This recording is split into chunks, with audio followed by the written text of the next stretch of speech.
What's happening, explorers? Today you join me on a bit of a different explore. This time we're going to do one in daylight, and today the chosen location is the famous Shankill Road Cemetery here in Belfast. Now this cemetery has been around since easily 1,000 years. It's been said that this was actually one of the first cemeteries ever to be made up in Belfast. I believe Friars Bush in the town, in the city centre, is possibly the oldest, as it predates Christendom. It's supposedly meant to have been around just before Christianity came about, and this is meant to be the second. So, like I said, the Shankill graveyard has been around here. It's supposedly been here from about 1,000 to 1,500 years ago, and it supposedly inters more than about 500,000 people buried here. Now you wouldn't even think about it in this day and age, because having grown up around the area, the graveyard has always been this size. Now it's not taken any more burials and hasn't been for a long time. The only people that can actually do any sort of burial here are any sort of World War I or II veterans that their bodies have been, exhumed and then repatriated. If they're from the local area, they'll get buried. As you can see, there's a stone just behind that bench there. That's an old soldier's one, and then just over in the distance there's another one over there. There's actually quite a few dotted around the cemetery. There's a little garden of remembrance just in the background there. That's for people who want to spread their loved ones' ashes. But apart from that, that's about the only people that can really have any sort of rights to burial in this graveyard anymore. Now, the actual history from the place, the Shankill Road was rumoured to be one of the sort of first settlements in Belfast due to its proximity to the River Lagan, which brought in any sort of merchant ships and things like that. And just behind me in the distance there, the River Farset, which is the oldest sort of river, travels all the way from the hillsides and then runs down through the Shankill. It sort of runs down behind this wall over here and then continues on down onto the falls sort of direction, then heads into town. And then if anybody knows of the Big Fish, just down at the quayside in the Lagan, that's actually where the River Farset comes out. It travels down that main street, nearly under or just around by the Albert Clock, and then comes out at the Big Fish, and there's just a hole in the side of the actual concrete pavement sort of thing, and that's the oldest river in Belfast. Anywho, the Shankill gets its name from, don't quote me on this, any Irish speakers, drop it down in the comments how you actually pronounce it, but Shankill comes from the old Irish word meaning Shankill, or old church, and that's because this place was founded on Christianity thriving in the area, coming across, spreading out. And I don't really know if you can quite see it from here, but I don't know, I'm not really in a good position for it, but just on the other side of the trees over there, you have St Matthew's Church, which was actually rebuilt in the sort of location that the old Shankill was, the old church, the old monastery, the old, whatever you want to call it, the place of worship. And this place became the place where people came to get buried. Now, as I said, a lot of these people that were buried here weren't really buried properly, if that's the term, because during the likes of the famine, which I'll drop another picture, there's a headstone down there commemorating the famine, and then things like wars and outbreaks of pandemics and things like Spanish flu and everything like that happened. Death was rife, and everyone had to be sort of buried quickly and hastily just to prevent any more spread of diseases and things like that. Whenever you read up on the history of places like this, even though it's so tiny looking now, this graveyard used to span a vast distance, and I can actually account for a bit of that in a bit of a later on story. This graveyard, if you could probably just swing around with me and see that there's the front gate there. Okay, and then just panning round, you'll see the wall over there. That's one of the boundaries. And then if you pan all the way up the back, you can barely see it in the distance, but just at those tree lines back there, there's another new border wall, and that's kind of corridor will bring you up till shortly. And it's all been falling down, and then just over there by the bushes there's another wall that runs down there, and that is another boundary.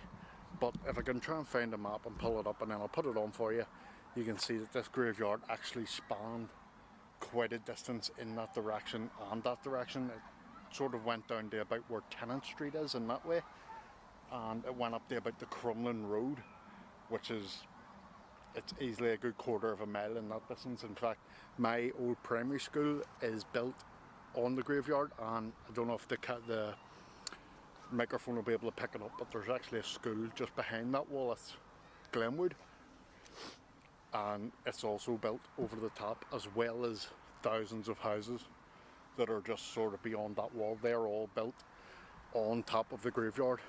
Supposedly the bodies were exhumed and then either brought sort of to here. Now that's the strange thing about it. What I would like to point out is it looks like it's so serene, but supposedly under all this grass, and basically where I'm walking and anywhere beyond here, there is meant to be hundreds of thousands of bodies, and they're all just in unmarked graves, just because back in the old days people were crammed in here, and I mean crammed in. They were put body on top of body on top of body, even more than what we would do nowadays, and they're not even in family plots, they're just random people. And there's stories of the grave diggers coming in to remove the bodies to then stack them even further on top of each other, or find the bodies that have been in the cemetery the longest. And then because all the decomp and everything's taken place, then they've exhumed the bones and piled all the bones into mass graves. Now I can't really see here, and I don't really know of anybody who would know the exact location, but supposedly if you were to look about, you can find a small mound on the grass somewhere. I can't really see any sort of mound now, everything looks pretty flat, but that's meant to be one of the mass pits where I think it's to do with the famine, where thousands and thousands of bodies were just piled into a hole and just filled over. And there's even stories of the bodies are that close to the surface that they're actually only meant to be about 2 inches deep in places. And supposedly back in the older days you would have had bones and things like that of the bodies that were decomp, probably even in more stages of that, poking out through the soil. I think the oldest, don't quote me on this, you could probably look it up and see yourself, can't remember his name now, but there's supposedly a gravestone in here that goes back as far as 1685, and that's one of the first sort of headstones that was placed in here. But obviously the bodies have been going into here long before that. And as you can see, I'm only taking a very small walk, but I'm almost at the back wall, and as you can see, just dotted around the place. I'll just turn around and take a wee walk. As you can see, dotted around the place, there's not too many gravestones. Now it's not really much to do this in night. It's not really what I would call a spooky place, because I've been coming here since I was young. We used to actually get in from where those allotments were, climb over the back walls, because the gates were never really open. There's the River Farset on the other side of that, and there was like wild rhubarb and things like that growing, and we used to just jump over the wall to come in and play in the cemetery. And as you can see, that's basically the end wall, and there's people's residences and everything there and over there and beyond, but the actual graveyard would have spanned a long way up there. So just imagine the amount of bodies that would have needed to be removed and replaced back in here. And nowadays that's all you see, there's not very many gravestones at all. Everything's pretty open. It's kept nice and clean. And as you can see, there's some gravestones against the wall. Now, since the last time they've actually repointed all this wall, as you can see, it looks like there's a lot of new sort of cement and everything, or mortar put into the wall. This was all caved in and fell over because of the previous storms.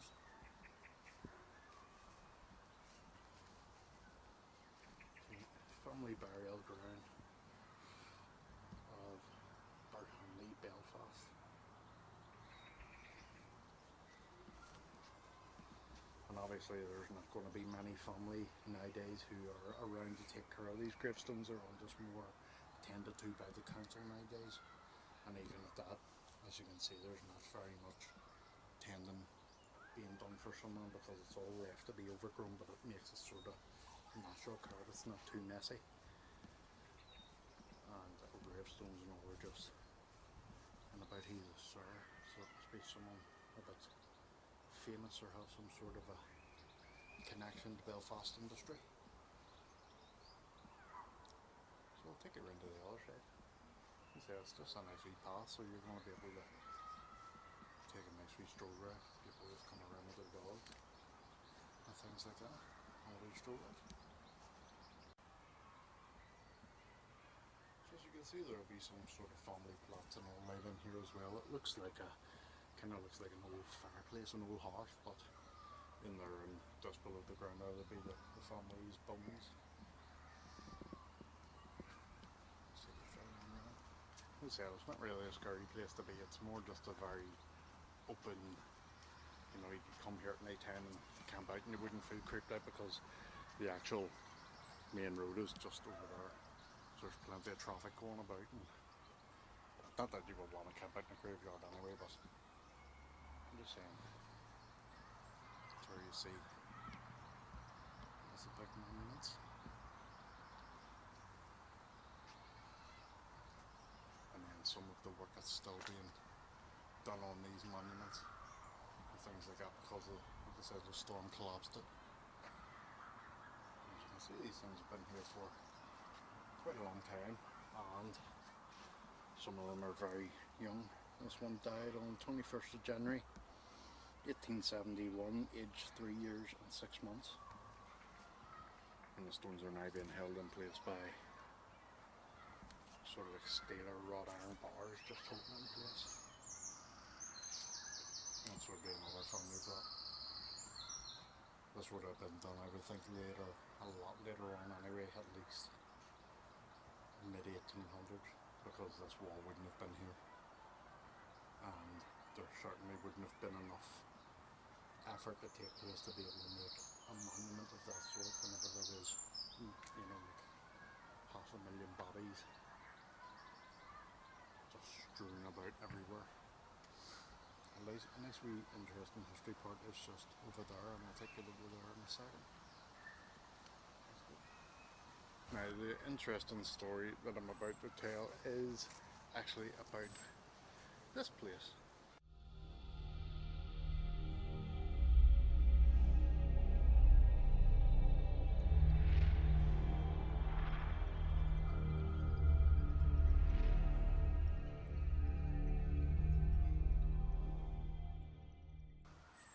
As you can see, there is quite a lot of headstones and tombstones put up on there, and then there's this little gap, and then more headstones and everything to all continue, and they seem to be quite old. Now this, don't know if you can see what that sign says from there, but this used to be the old watch house, and this where people would have been employed, or families of people who have loved ones buried in this graveyard would have came, not being paid, but just would have sat in there night to night, and I suppose people would have took it in rotations, and this would have been a watch house to keep an eye on most of the graveyard.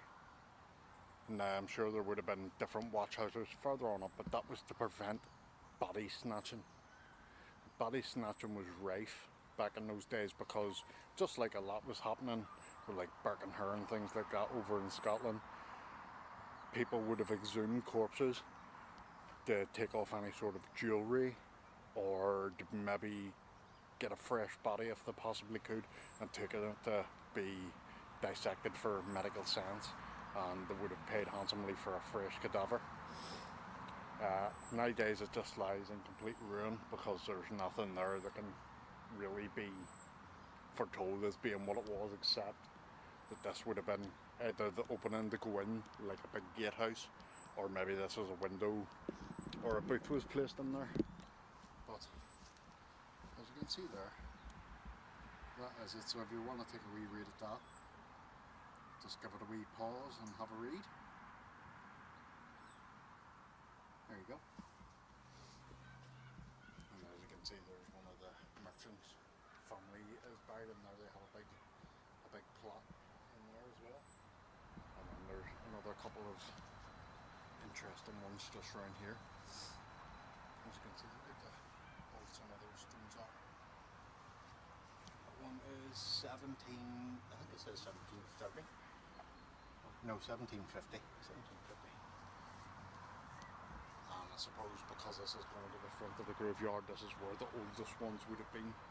This one, I've seen this one quite a few times. It looks really good. Just look at the details on that. You can still see the old skull up in the top corner, and the bones, and it looks like an angel and a scepter, and then all the fancy laurels, and that's actually withstood there. That's probably a good couple of 100 years old, and it's actually looks like, and the scepter, maybe crossbones. It's just at the top end of it there's been sort of eroded away with the weather. As you can see, you have different types of gravestones up, and it's split in half. You've got those ones here as well. And then you have these sort of creeped me out whenever I was younger. This is like an above ground plot, and as you can see over time there, it's started to be lifted, possibly by slippage in the mud giving way or anything like that, or you know, could be the wind just constantly battering it. And it used to creep me out just because you'd have thought, you know, there's a body inside that and it's above ground, and someone could easily just come across with a crowbar and just take the top off that. But nobody's done it, thankfully. So there you have it. This is the old Shankill graveyard. If you're ever up this direction, come in and take a wee look. It's really worth it. It's a nice little serene couple of minutes walk. It's not going to take you hours to get around this place unless you really stop to look at every single gravestone.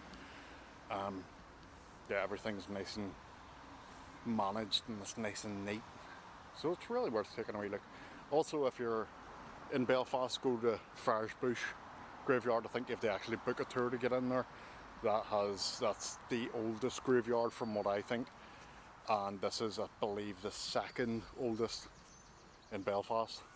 And then you'll probably have like the city cemetery that's on the Falls Road as well.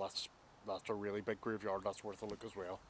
It's all interesting stuff, and you'll find a lot of historical characters in there as well.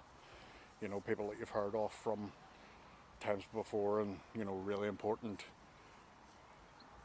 industries and things like that made Belfast what it is. So with that being said, thanks very much for watching. Please like and subscribe to the channel. It helps me grow and helps me be able to get out there and get more stories like this.